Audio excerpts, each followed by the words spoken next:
écoutez Europe 1, il est 8h40. Vous les connaissez, ces 30 glorieux. Chaque matin cet été, Michel Grosso reçoit un jeune de moins de 30 ans au talent prometteur. Michel, c'est à vous.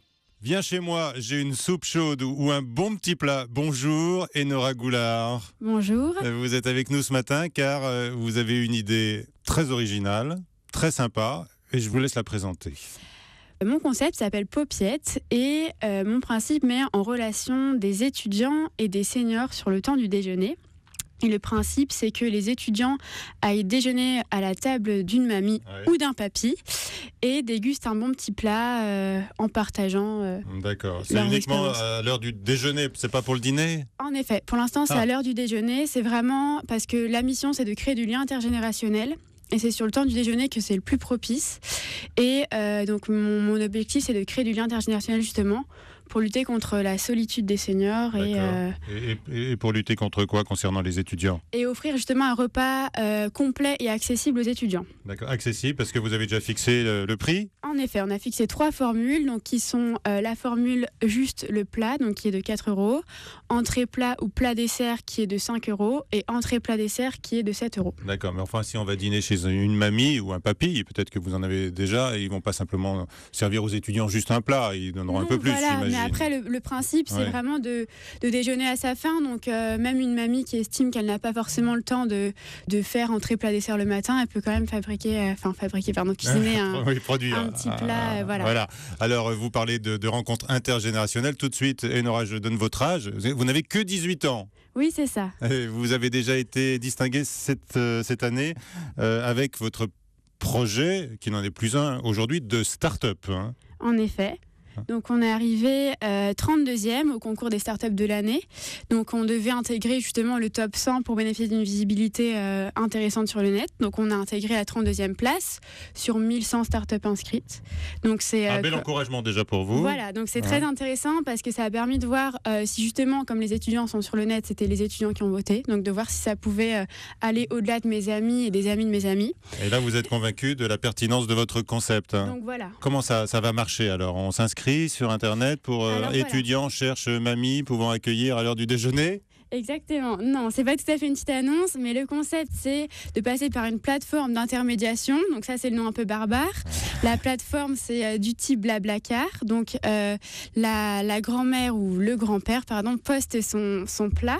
Et en fait, l'étudiant va chercher les plats qui sont dans les alentours. D'accord, on choisit en fonction du plat, pas en fonction de la dame ou du monsieur. On peut aussi, mais bon, il faut quand même que le plat nous plaise, parce que c'est vrai que c'est un peu bête d'aller manger oui, mais on n'y va pas simplement pour trouver son rond de serviette chez la personne âgée. Il s'agit d'un échange, vous avez dit. Exactement, c'est plus qu'un repas, c'est une expérience. C'est quoi, quelle expérience ? C'est un partage, c'est un partage de mémoire, d'histoire. C'est une expérience, parce que c'est pas un repas où tu es avec tes amis, tu manges ton panini et tu te racontes les derniers examens.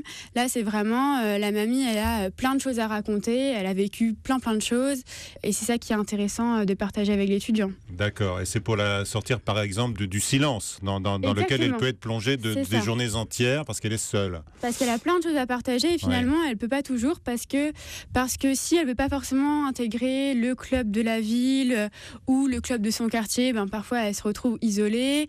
Ça peut être de l'éloignement géographique dû aux enfants, les divorces, les décès. Et bien sûr. Et vous êtes sûr que les étudiants seront réceptifs à ce genre de discours de la personne âgée ? Alors justement, c'est les étudiants qui sont...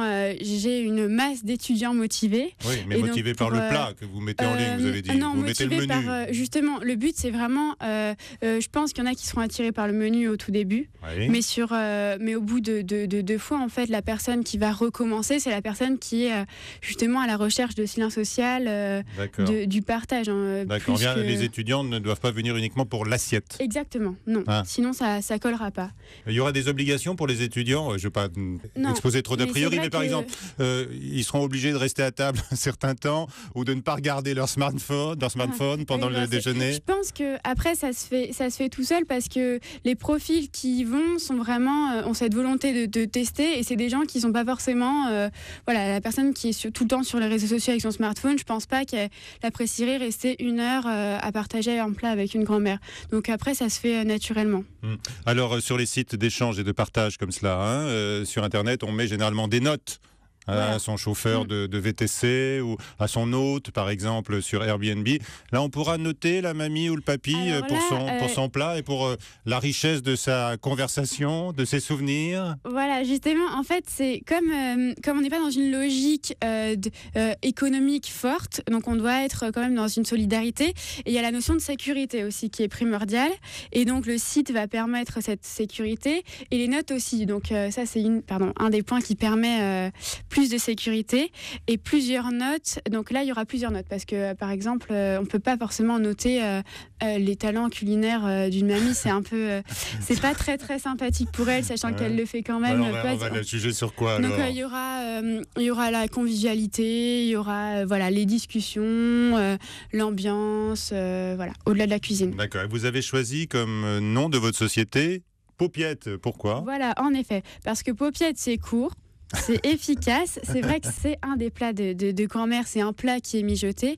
Et ça a, ça a le suffixe « et ». Et du coup, c'est vrai que le « et », donc c'est mignon. Et ça évoque les noms du début du siècle.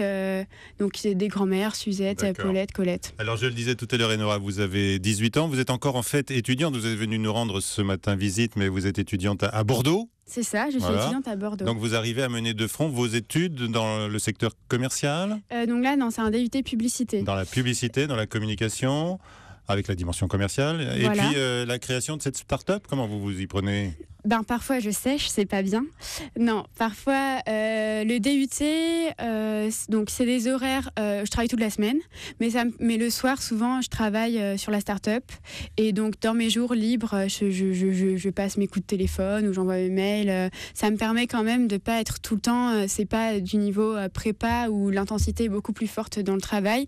Donc là, ça me permet quand même de joindre les deux. Et puis c'est arrivé en cours d'année, c'est arrivé en février, donc j'avais pas du tout au début pour projet de... D'accord, donc vous menez de front vos deux activités, à la fois créer une entreprise et puis poursuivre vos études, comme c'est souvent le cas d'ailleurs aujourd'hui chez les étudiants. Voilà, ça permet quand même d'avoir l'assurance de quelque chose à la fin, parce que c'est vrai que quand on s'en dans une création d'entreprise, et encore plus dans le social et solidaire ou dans le collaboratif, c'est compliqué de savoir où est-ce que ça va mener. Vous avez déjà tous nos encouragements, parce que l'idée est vraiment formidable. Merci beaucoup. Et ça peut effectivement provoquer des belles rencontres de partage entre un étudiant et une personne plus âgée. Vous êtes venu avec une citation, Enora Goulard, ce matin. Alors, je suis venue avec une petite citation, en effet, donc, qui est une citation de Jules Renard, et qui est « Le projet est le brouillon de l'avenir. Parfois, il faut à l'avenir des centaines de brouillons ». Donc c'est vrai que cette citation elle me tient à cœur parce que comme je suis jeune, j'ai encore plein de choses à prouver. Ce projet, c'est un projet parmi d'autres. C'est un pied dans l'entrepreneuriat. Je me dis qu'à l'avenir, je peux aussi développer d'autres choses. Et c'est vrai que c'est de très belles rencontres. Et donc je me dis que même si ça ne voit pas le jour à terme, mais moi je pense les gens qui vous écoutent aussi que rien ne pourra vous arrêter. Merci, c'est gentil.